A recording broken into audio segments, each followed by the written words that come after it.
تو اللہ تعالیٰ فرماتے ہیں فحملتہ، اس کے بعد فرشتے نے ان کے گریبان میں پھونک ماری۔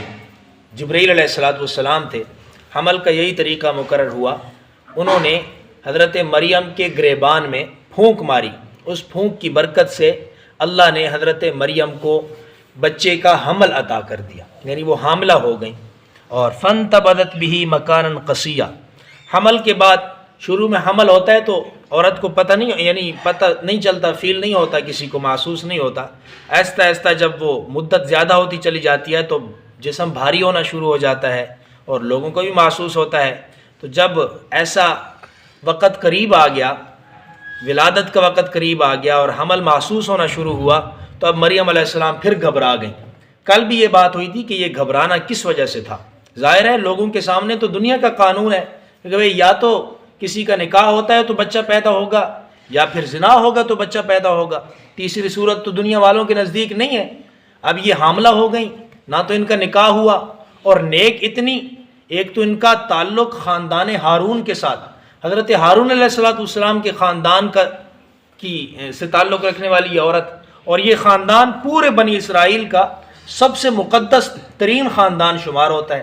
پھر یہ خود حضرت مریم اتنی پاکیزہ، اتنی نیک طبیعت اور اتنی اللہ والی کہ عام عورتوں کی طرح باہر گھومنے پھرنے والی عورت نہیں تھی، عام عورتوں کی طرح گھریلو عورت بھی نہیں تھی۔ ان کو تو پیدائش کے بعد سے ہی ان کی والدہ نے بیت المقدس کے لیے وقف کر دیا تھا۔ یہ تو اور زیادہ ان کی اہمیت اور عظمت بڑھ گئی لوگوں کے اندر، ایک خاندان ہارون سے تعلق کی وجہ سے، دوسرا مسجد میں بیت المقدس میں ہمیشہ اعتکاف کی وجہ سے کہ ہمیشہ اللہ کی عبادت میں لگے رہنا اور مسجد کی خدمت۔ تو ان کے لیے یہ سوچ ہی تکلیف کا سبب تھی کہ لوگ کیا سوچیں گے، لوگ کیا کہیں گے کہ بھائی نہ تو نکاح ہوا اور اتنی پاکیزہ عورت، پھر یہ کہاں سے آ گیا بچہ۔ اس لیے پریشان ہو گئیں۔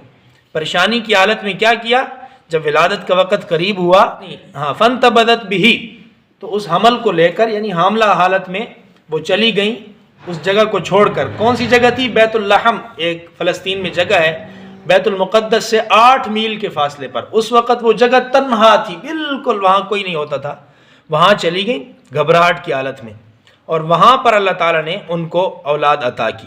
لیکن اولاد سے پہلے جو عورت کو تکلیف ہوتی ہے ولادت کے وقت، اس تکلیف سے مجبور ہوئیں ایک کھجور کے تنے کے ساتھ ٹیک لگانے پر۔ ظاہر ہے کھڑی نہیں ہو سکتی تھیں تو کھجور کے تنے کے ساتھ ٹیک لگا لی۔ قرآن کہتا ہے فَأَجَاءَهَا الْمَخَاضُ، انہوں نے کھجور کے تنے کے ساتھ ٹیک لگا لی، کس کی وجہ سے؟ مخاض، درد ذہ کی وجہ سے، إِلَى جِذْعِ النَّخْلَةِ، کھجور کے تنے کے ساتھ۔